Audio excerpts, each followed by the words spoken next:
Since it is the FIBA break, I thought it would be good to go through some like mid-season awards. So I'm going to go through a bunch of different awards in different videos and do like my top 5 in each category. Let's start off with the big one. Let's start off with the MVP award. And I want to be honest right now, I don't have JaVale McGee in my list. I see him a lot, but I don't think he could be an MVP contender if his team's coming 9th right now.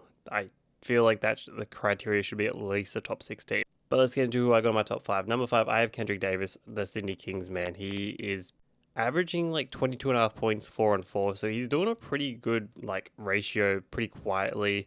He has been the Kings' best player, the most consistent scorer on the team. Like they are sitting in 5th right now. And it is largely due to his offensive output that he's able to bring to the table.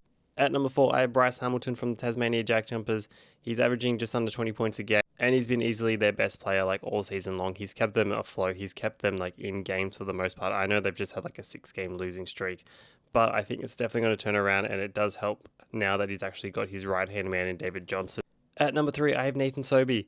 He is coming back for an MVP caliber season at 35 years old. This is insane. It's kind of like what Chris Goulding did a few years ago. Like he was an MVP candidate and he was 35 years old. Like the offense has always been there. It's one of his best offensive seasons. He's averaging over 20 points a game, and his defense is looking better than what I've seen it in like the last 5 years at least. Like Josh King has absolutely made him buy in, and he's actually showing what he can do on the defensive end while carrying that offensive load.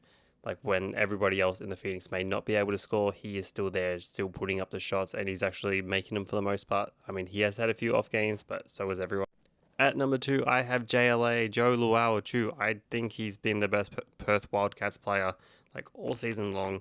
He's one of the big reasons why they are still like sitting in that 4th spot, and they've looked pretty consistent even though they haven't looked great a lot of the time. He's looked great like the entire season. He's averaging 18 points and 7 rebounds. The defense has always been good, and he's been able to like carry that offensive load for the Perth Wildcats with like all their turnover that's going on to keep them as a top 4 team. And he's looked like the best version of himself like ever since being in the NBL, which is great, even considering he's like 30, 31 years old right now. Then at number 1, it's Bryce Cotton. I mean, like, is there really a debate on who else could be the MVP right now? He's averaging over 27 points a game, which is insane. Like, the offensive output that he does, he's still the most feared player in the league no matter what. And at this point, this award is for his to lose, so there is like no world where I see him not winning this award this year. Anyway, who did I miss in the top 5 MVP candidates right now? Let me know in the comments.